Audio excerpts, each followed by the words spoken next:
Help us reach more listeners by rating us 5 stars on your favorite podcast platform. Welcome to From Where I Sit, the podcast where we explore the forces shaping America's built economy. I'm your host, Tom McGee, President and CEO of ICSC. In discussion with prominent leaders and innovators, we cut through the noise to explore the trends and innovations influencing the future of our communities. Recently, ICSC partnered with McKinsey to launch the Shopping in the Age of AI report, which analyzed how AI is reshaping consumer decision-making. I had the pleasure of working closely on this report with Colleen Baum, senior partner at McKinsey, and a returning podcast guest from season 1. Colleen brings 20 years of experience in supply chain and retail, including the last 15 years at McKinsey, where she advises retailers and apparel brands on adapting to changing consumer behavior. She's a leader of McKinsey's retail operations and retail real estate initiatives for the Americas and is responsible for their work on store network optimization, supply chain, inventory planning, store operations, and procurement. Colleen also leads recruiting for McKinsey's New York office and women's recruiting across the Americas. Outside of work, Colleen serves on the board of the YMCA of Greater New York. With her extensive experience in the sector, Colleen has unique perspective on shopping in the age of AI, and I'm delighted to have her here to break down the findings of the report and explore what they mean for the future of retail. Colleen, welcome back to the show. Thank you, Tom. Thank you for having me back. And it is quite nice that our original podcast was in some ways the impetus for this broader research collaboration, which we really enjoyed with ICSC. So thank you for that. It really was. And you and I have developed a good friendship, and ICSC's developed a wonderful relationship with McKinsey. So it was a pleasure to work with both you and the firm in this report and this collaboration. Let's kind of start with maybe at the highest level. The report involved interviewing a large number of C-suite leaders in retail and real estate, and also a survey of over 3,000 consumers. Now, let's start with the consumers first. I know we'll talk about the perspective from the C-suite in a moment, but just reactions to surprises from what you heard from the consumers or what we heard from the consumers, particularly around the role of the store in an increasingly digital world. The survey that we did of more than 3,000 U.S. consumers was incredibly important in grounding what we learned. And for me, I'm someone who deeply loves shopping. I deeply love that going into a physical store. It's part of what I think Tom, you and I really connected on during our first podcast. But the most surprising, I mean, it's not surprising, but I think the most important thing that we learned from the consumer is that the average U.S. consumer really loves the store as well. And as much as we talk about rising digital penetration, as much as we talk about more sales being omni, inherently sales being omni means that the vast majority of transactions and trips and research is still happening in conjunction, if not in a physical retail store. And so that's something that I loved seeing the importance of that insight and that consumer perspective pop through. So that was really critical. The second is that the role of convenience is really evolving. And I know we'll talk about this in a second, but the piece that came back really strongly from consumers is just this idea of when they go into the store, they want to find what they think is supposed to be there. They want it to be available on the shelf, easy to find. They want to get in and get out quickly. And so the other big piece is the sharpness with which consumers are articulating their need for convenience and what convenience means in 2026, let alone 5 years from now. I also thought was quite surprising and interesting. And I want to talk about that. We're going to talk about convenience in some depth and actually speed too, because that was a theme that came up in a number of conversations. But just before we leave the consumer, one of the interesting things to me was just kind of the breakdown between different generations. And no matter whether it was a more mature generation or the younger generation, Gen Z, they still enjoyed the store. The vast majority of them did most of their shopping in the store. The younger folks were the more omni-channel they were, but I thought that was quite grounding as we look to the future. Grounding, I think, is a really nice way to describe it, Tom, because in some ways it seems very counterintuitive or seems contrary to the narrative that we hear, which is agentic commerce and the fact that people are going to be using large language models and generative AI in different ways to support their shopping journey. That's true. But I think those two pieces are perhaps a little bit overhyped relative to the fact that nothing replaces that when you're out of something and you need convenience, you're going into your closest store and you're going to try and make that a quick trip that is the time spent is worth the effort of what you've received, or you're going in to really discover. And so, I think for folks like you and I, and probably the folks that are listening that really think about stores as central, it was really, I think, validating and grounding to hear that reinforced directly by the voice of the consumer across generations, across categories, and across what we would say real estate types. So whether that was a mall, a power center, a grocery anchored center, consistently, consumers do want to come back to the store. Yeah, the store is still the focal point of an omni-channel journey. It is interesting. I mean, one of the observations, and this is just kind of a personal view, but in a world that's becoming increasingly digital, I think things that bring people together in a live setting that are ingrained in people's psychology become even more important. And certainly the store is one of those things that's kind of central to bringing life to communities. I think one of the central, perhaps the most central finding of the report was talking about the role of stores, though, looking into the future, and that every store needs to have a purpose. And those purposes, could vary, but generally focused upon convenience versus discovery. Let's start with that a little bit. That central finding, give a high level perspective around, and then we'll delve a little deeper into what each of them mean. And I think, Tom, you set up really nicely. At the core, when you need a motivation for a trip to the store, because there are a lot of online options, that what is motivating the trip is either I have an immediate need for something, and I think that the store is the most effective and efficient way for me to get in, get out, and buy that item that I need. That's at the heart a convenience trip. Or the other is that I really want to explore, discover a different brand, discover a product that I didn't know that I needed, or test out a bunch of things and really experience the heart of the brand. Those seemed like the two big reasons that consumers have to go to the store. So as a result of it, if that's what's driving the trip, we want to make sure that when a consumer comes in, they are really delighted and their expectations are exceeded, whether that is, we've made this a really, really effective convenience trip. The value is worth the time spent, which is how consumers are thinking about whether or not it was a good convenience trip. Did I get what I needed and it take as long as I think it should have? And then on the discovery side of things, they want something unexpected that they can't easily find online. And they probably have already done a bit of research on ChatGPT or Claude or one of the other large language models. They've done a little bit of research. They've thought about where they can go. They've thought about what they might want to buy. But fundamentally, they want to go into a store where they can have support from a knowledgeable associate. They want to be inspired by the core beliefs of the brand, and they want to find something that they may not have been able to define themselves. And so that anchoring back to why is a consumer going to the store, we think is the first step. And to your point, a store can be a great convenience store. It can be a great discovery store. But what we've actually found as we did the research and talked with consumers and talked with the executives, it's really hard for a store to play it can't be everything to everyone. It's got to be specialized in the needs and the occasions that it's serving.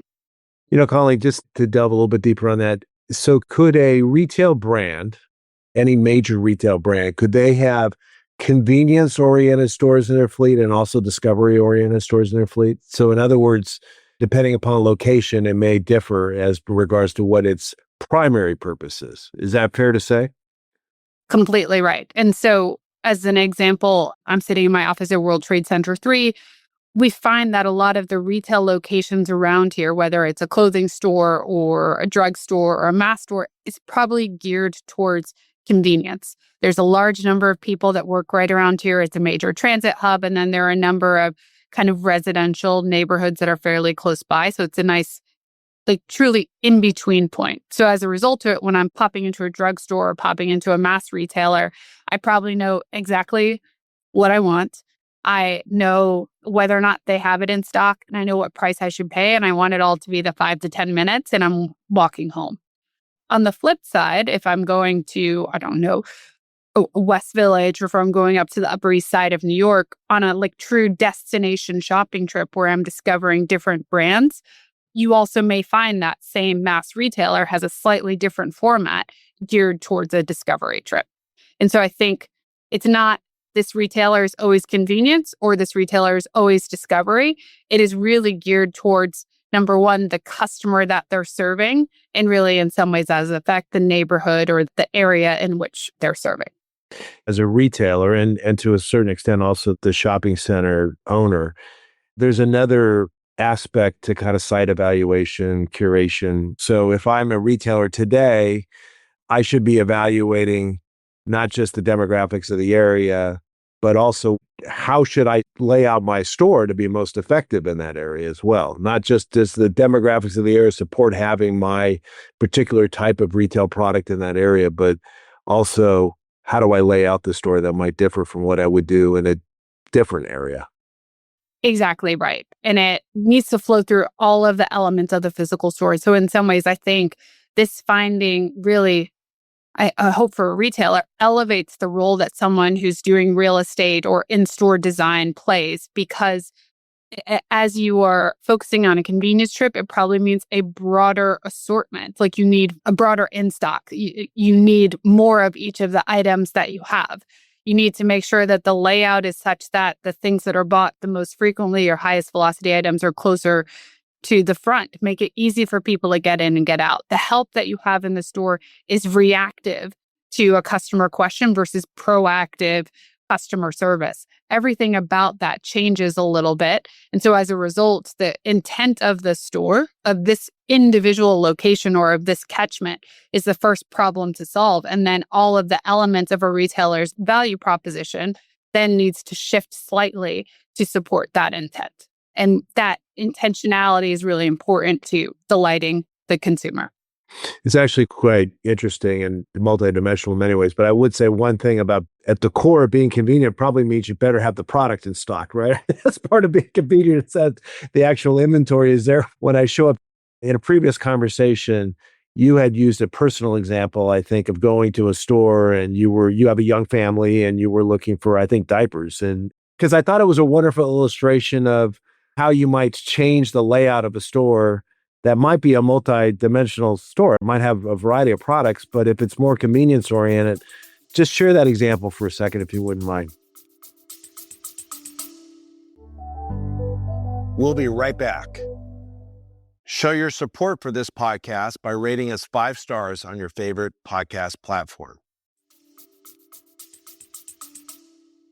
Of course. And this is probably like the most classic example of a convenience trip, right? A working mom who's on her way home. I was, of course, running late, was probably on the phone, and I needed to buy like a pack of diapers. So I'd done a tiny bit of research into this 2 or 3 stores that I'm walking by on the way home. So I knew they had the brand, the size that I wanted, and I checked the price.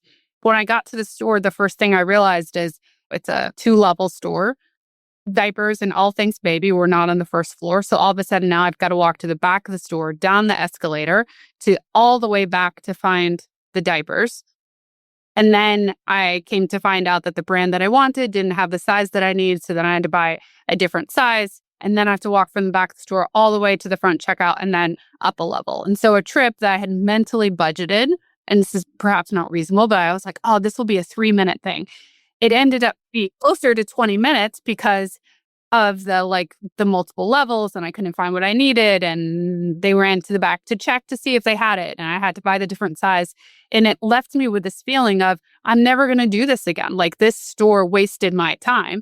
Instead, I'm going to go across the street where I could, in effect, the next time I ordered in advance on the app, I checked in, and then I had some very smiling store associate greet me just with the pack of diapers, and off I went. And it was a 3-minute trip. And so it is, I think, our consumers' expectation of how long something should take has really decreased. Like we expect to be able, our coffee to be ready when we hit the button. We expect the diapers to be there when we're ready. And extra steps, extra effort can really detract the consumer, particularly on that convenience-oriented trip. Yeah, they put adding friction into the shopping journey. That concept of speed, though, was a consistent theme that we heard in a lot of our interviews, both what we heard from the consumer survey, but also what many retail leaders were saying that they just have to learn to become faster and faster and faster because the consumer expects that, right? Logically so, because we have so much information at our fingertips. Exactly right. And I think it's both the consumer, and I think what's one of the biggest things that have shifted in this age of AI and shopping in the age of AI, the consumer is a much more educated consumer, and it's very easy to do research. And so as a result, we have heightened expectations for how easy something's going to be to get it in store. And we know exactly what we want, exactly, it's like, and it should be in stock. And that level of kind of advanced preparation before you've made the trip to the store does really raise the expectations for how quickly I'm going to get it if it has to be shipped, how easy it is going to be to find it. Can I, extra promotions, whatever the case is. The consumer expectations have only been rising in recent years relative to the quality of an in-store experience. Yeah, the consumer's super well informed today, and both of our organizations, both as part of this report, but in other reports and surveys and studies, have discovered how frequently consumers are using AI-enabled tools to assist in their shopping. I think in one of your guys' most recent reports, it was over 2/3 of consumers were using AI-enabled tools. I would presume most of those AI-enabled tools are associated with research and comparison and reviews. Is that fair to say? Exactly right. Primarily related to research and reviews. And then also we are seeing in some categories pieces of using that for true discovery. I want to try a new makeup brand. These are my requirements. What would you recommend? And it's a way for a consumer to begin a discovery trip as well online. As we're talking about the consumer, because I do want to go back to convenience versus discovery from a store perspective and tap into your expertise around store operations. But one of the findings of the report also was a significant expected growth in agentic commerce over the course of the next number of years. I think $1 trillion by 2030, which is a big change from today. I mean, we just said that AI is primarily being used for research and information and a little bit of discovery, but agentic commerce is taking it to a different level, isn't it? Exactly right. And the big question, or the piece that we're watching, are some of the more routine trips the first one to go into agentified commerce. And so if you know that you need these household staples, or you're going to have an agent set up to automatically do the ordering and the processing for you. And then the question is for like larger trips, or is it possible to use agents as well? And that really the difference is how much of the decision-making you've delegated to the agent versus you are interacting and ultimately still making the decision. So we know now that the consumer is very willing to use AI and large language models to inform the choices that they're making, but they're still making those choices. Over the next 5 years, we expect more of that to be fully delegated. I personally believe, and our research has indicated, that some of the more routine, like subscription type purchases are going to be the type that end up delegated first. It really does. And to me, one of the things that I just walked away from this process really having a much more intense belief in is this concept of speed and how important that is. And agentic commerce is only going to make that even more significant. It's speed, efficiency. And I was heartened by hearing so many retail leaders talking about the need to serve the consumers in a faster, more efficient way. But I think those that are going to be the most successful are going to be the ones that really lead the charge in that. Exactly right. And I think the shopping in the age of AI means that you're going to get the product before you realize that you need it. That's the fastest speed possible. But, if I put my retail supply chain hat on, I do think that as expectations continue to grow from a speed perspective, the store is a forward location closest to your consumers. And so what will become important is that retailers continue to think about, for this individual location, could this be a forward distribution hub? Can I fulfill online orders out of this? Is there a way to really drive buy online, pick up in store traffic to this location, because you're meeting that speed and you're also getting someone to pop into the store? And in some ways, really thinking about physical footprint in stores as an unlock to support growth at more favorable economics versus the need to put a lot of capital in the ground to support more distribution centers and all of the capital that comes along with something that's highly automated. And ultimately retailers can't spend capital on everything. And so the folks that we were talking to in Las Vegas, the folks, members of ICSC, are balancing the capital. Does it go into the supply chain? Does it go into the distribution center? Does it go into store remodels? Or does it get spent back on AI and other technology? That where capital is allocated, I think it's one of the hardest choices for a retailer. And the really fun thing is that a store can be many things, and one of which is that convenience location for a consumer plus in effect, distribution center to meet speed requirements and to support a rise in, agentified commerce, I think is really important and something that we continue to watch. Yeah, one of the phrases that I've kind of adopted is that the store is becoming a mini fulfillment center as well as a means for traditional shopping. And while we all think that it's a constitutional right to get free shipping, actually somebody is paying for that. And so to the extent that you can either reduce the footprint of how far you need to deliver something or better, have the consumer, encourage the consumer to come to the store to pick it up, you're saving that margin. And so I think smart business people figure out a way to adapt. To that point, though, as the store evolves to meet these new needs and tapping into your experience around supply chain and store optimization, the layout of the store will get impacted by all this too. Even your example about the diapers being on the second floor as opposed to the first floor, having different layouts in different stores, depending upon whether it's a convenience or a discovery-oriented store, adds a different level of complexity to retail operations that don't exist today.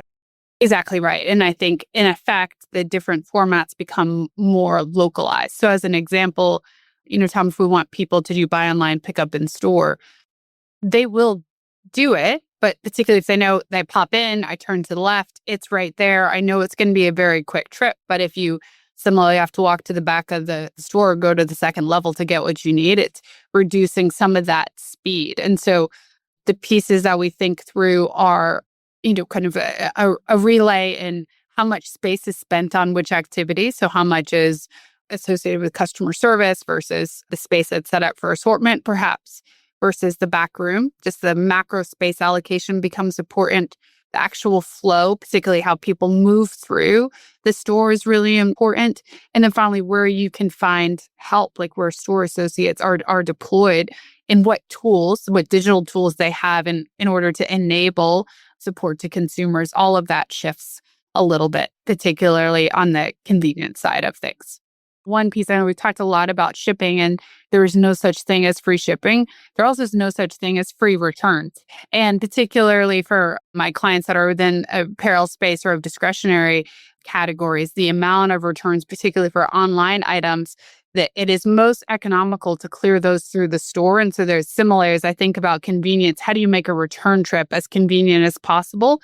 Both that you have a better chance of a consumer exchanging sizes or exchanging the color, but also how do you manage the economics of a return while getting that inventory back into saleable format as quickly as possible? I want to touch on talent in the store in a moment too, but one of the things that you said, it really struck me is also the complexity about inventory management around that, depending upon, the nature of the store, whether you want more inventory or inventory of a certain type in a convenience-oriented store than perhaps a discovery-oriented store. And that's an additional level of complexity as well.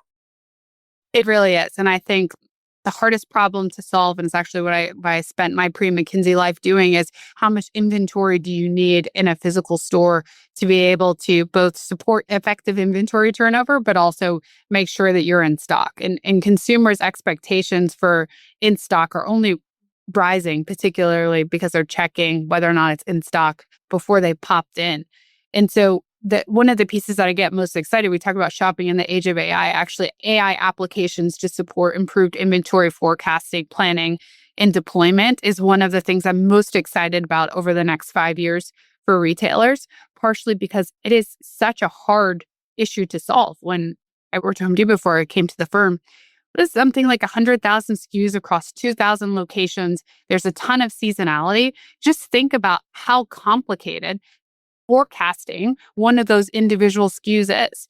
And when consumers expect you to be in stock every single time, it means that the use of large language models and AI tools should be a huge unlock to that balance between effective use of capital, effective inventory turnover, and always having that pack of diapers in the right size available for people to buy. I think when people talk about AI and myself, I think of AI in kind of this abstract way of, this new age robotics all over the place, virtual reality. But AI also can be quite helpful in things that improving, kind of core operations that already exist. And perhaps the most important use of AI, at least for the next 5 to 10 years, is things like that, inventory management. I mean, what a tool to use in trying to forecast and optimize, inventory levels across a large fleet of stores. It's an amazing tool to use. And I think we'll see AI in merchandising choices. So what products to carry and making it highly localized to the individual format, whether it's a convenience or discovery trip. We'll see it in those inventory applications that we just talked through. And then we're seeing quite a bit of it as well in moving a little bit to in-store and support for in-store associates. The quality of the schedule has improved dramatically with the use of AI. I also, once I schedule my labor, can be much more focused on, hey, you store manager, here's your one-stop shop dashboard for the types of things you need to keep an eye on today, and be very directive with store managers, department managers, and even individual sales associate, with both giving them information about the products, but also directing where they should be spending time in order to maximize labor productivity. And so I think the operations of retailers will really shift dramatically over the next 5 years. That's part of where we hope in continued improvements in operating margin and inventory will be generated through AI, which then can be invested back in the consumer, can be invested back in the proposition. And you've touched on this a little bit, just the role of the sales associate in the store, and maybe differentiate a little bit. I know it's unique to the particular retail brand, but differentiate between what the kind of the core expectations of somebody in a convenience-oriented store might be versus a discovery-oriented store, what the consumer might expect when they're being assisted by the sales associate. And this is something that in our consumer survey was incredibly clear. So if I, as a consumer, I'm coming in on a convenience trip, I'm coming in to grab that pack of diapers, they don't want a store associate to slow them down. So in some ways, I don't, if I'm coming in to get diapers, don't bother me until I know that I have a question. And so this pivot from proactive consumer service to very reactive, answering questions and spending the labor and having the fastest checkout possible and the fastest fulfillment for in-store pickup, that is the role of the store associate in convenience. It's much more behind the scenes support and reactive support. On the flip side, for a discovery trip where I'm coming in to browse for something and discover something that I didn't know, the store associate in a guided selling experience is the core reason why someone's come into the store. They want really proactive customer service. So as a result of it, when I come in, it's ideally really thinking differently about what I might need or what I might be looking for relative, Tom, to what you may be looking for, and providing a personal perspective of why you might choose this product versus this product, or making recommendations. And in this idea of, in a discovery trip, the customer service is not only proactive, but ideally it's personalized and highly targeted to make it into this very special experience. And we heard examples while we were in Las Vegas together of stores that are doing things like in-store events as a huge supporter of a discovery mission, or thinking about events and activities for kids while their parents are shopping. So balloon animals and having food and treats there while the parent is shopping. Just this idea of what customer service can be in discovery is much more expansive, both in providing expertise to make this shopping trip into a longer dwell, true destination. It's an occasion, I think, is really important. And then the third is obviously supporting that connectivity. So both connection from the shopper to other shoppers, but also the shopper to the brand or to the retailer. One of the things that I think is somewhat timeless in the success of retailers, whether you go back 200 years ago or maybe look into the next number of years, you still got to have great customer service. How you might define great customer service might differentiate between a convenience or discovery-oriented trip. You got to have the right merchandise and it's got to be priced effectively. I mean, those are the things that I think, regardless of what tools are in place and whether you buy something online or in the store, customers still expect great service, the right merchandise, and a fair price. I think that that's timeless. Let's talk a little bit about the shopping center owner themselves, the shopping center itself. And so, how does this concept of every store having a purpose, convenience versus discovery impact the shopping center owner and manager of a center? So I think it's quite central because obviously the landlord, the owner operator is going to be critical to enabling whether this is a convenience trip or a discovery trip. So as an example, a convenience location needs to have sufficient parking. There needs to be ways to get in and get out. The other really critical piece that we heard from consumers is a convenience location is a location that is deeply embedded into their existing traffic flows and what they're doing kind of around that shopping trip. So it then becomes essential. The person who can do it the most effectively is the landlord or the owner operator is thinking about what mix of tenants is going to best support a convenience trip. Is it a place where I can run and grab a couple groceries? I can pop in and get like the next size up on kids' shoes. I can grab takeout that I'm bringing home for dinner. And along the way, I'm stopping at the bank to do the ABC thing that I couldn't do online. All of a sudden, that string together of 4 different errands into one. I park once, I hit everything that I need. I feel like I had maximized my time and it felt kind of frictionless. There's real power in that. So the individual retailers or tenants can't do that. But the landlord who has that fulsome view of who's the shopper, what are the demographics around this area, what types of occasions are we likely to serve, and how do I mix together those tenants to create density around a really easy set of convenience trips is very important. In addition to that, I'm thinking about the parking, thinking about the flow, I'm thinking about the access. Am I on the right side of the road? All of those pieces come together into a frictionless consumer experience. On the flip side, you're doing similar process on discovery, but really discovery is about mixing together several tenants that the consumer is likely to shop. And we can do that based off of credit card data and predictive analytics, but also taking that mix of tenants with a much broader set of placemaking decisions, food and beverage offerings, things that actually feel like events or occasions to go to, things that are experiential in nature. Then, again, the sum of the parts is greater than the individual tenants in the case of a discovery trip. That makes good sense what you're saying, and clustering kind of like-minded things together. Could you foresee a situation where a center could be a little bit of both? Could you have convenience and discovery in the same center? Perhaps they're curated in different parts of the center, but could you see that exist? I definitely can see that. It's actually been one of the conversations where at least landlords that I've been talking with over the last 6 weeks or so are going to intuitively, do I have to decide this center is a convenience or a discovery right up front?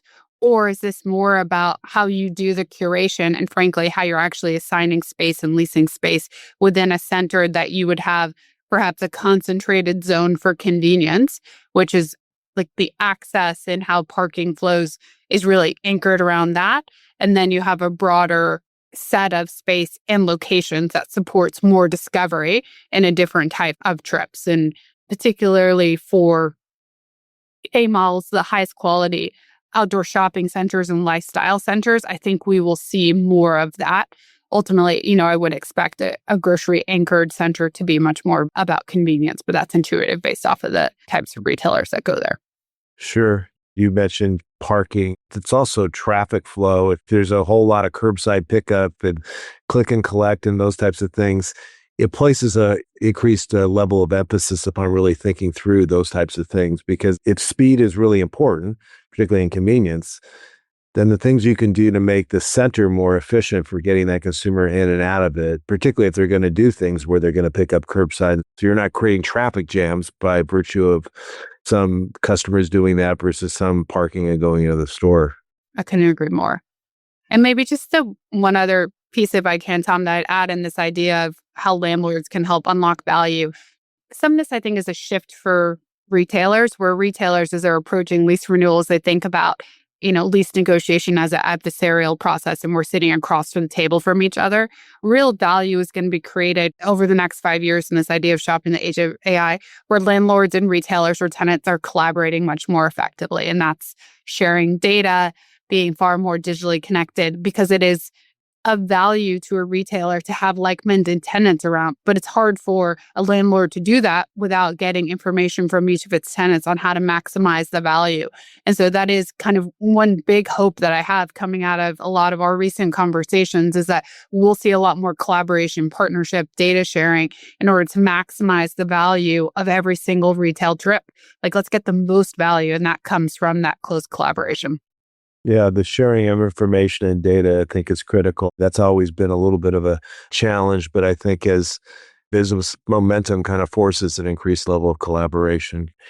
Maybe the last topic to talk about, and it does kind of capture the essence of why it's so important for retailers and landlords to get this right, is one of the things that was estimated in the report is that the top 10% will capture 85% of sector profit going forward. Talk a little bit about that, how that number came about, and really how that crystallizes the importance of the things that we've talked about today. Yeah. I think we found, as we looked across different types of retail, that retail can really be a winner takes all industry. Some of that is obviously the benefits of scale, the benefits of return on capital and the investments that you're making. But as a result of it, I think it will be very important to watch the largest of Fortune 100 retailers and see the moves that they're making around AI investments and putting more money back into stores, putting money into the supply chain as important signaling. And then the smaller retailers can then be effective with their capital by being fast followers of what we're seeing the bigger players do. I also think the money into the store and capital spent back in the store generates significant value because it can play the role of an in-store, it can play the role of a DC. There are a lot of different ways to think about stores specifically. And so all to say, I think it is really important that retailers make the right choices on deployment of capital because of this winner takes all dynamic. And I personally advocate and would encourage to think about capital going into reformats, to relays, to modernizing the store environment in this world where we continue to see consumer behaviors adapt.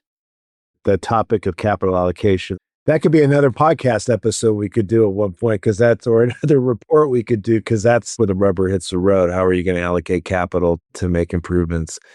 One of the interesting things, too, is I think to end where we began, which is the central and enduring role of the store. And the advance of AI is only going to, I think both of us agree, enhance the role of the store, but it needs to evolve as it always has. One of the challenges, of course, is there's just not a lot of physical retail space available today relative to the demand, because there just hasn't been a lot of new development over the course of the last 20 years. So as these evolve, I think that supply-demand mismatch or stress will continue to exist as retailers try to find that prime space in particular to fill the need of convenience versus discovery. Colleen, thank you for taking the time today. We both deeply value and appreciate this industry that we both have the privilege of working in. So thank you for your time and the chance to develop a relationship with you and with McKinsey. ICSC has truly enjoyed working with McKinsey on this report and look forward to continuing to talk about it in as many audiences as we can, because I think the findings are so critical to this industry, so central to the U.S. economy. Completely agree. And I just want to share similar feelings of gratitude. So, Tom, have tremendously enjoyed getting to know you personally and the friendship we've developed, as well as just the power of this collaboration, bringing together the members of ICSC with some McKinsey research is something that I have hugely enjoyed over the last 6 to 12 months and look forward to much more collaboration in the future. Same here. Well, thank you, Colleen, and thank you to all of our listeners. Please follow and rate this podcast 5 stars on Apple and Spotify, and share it with others that might find it interesting. Thanks for listening.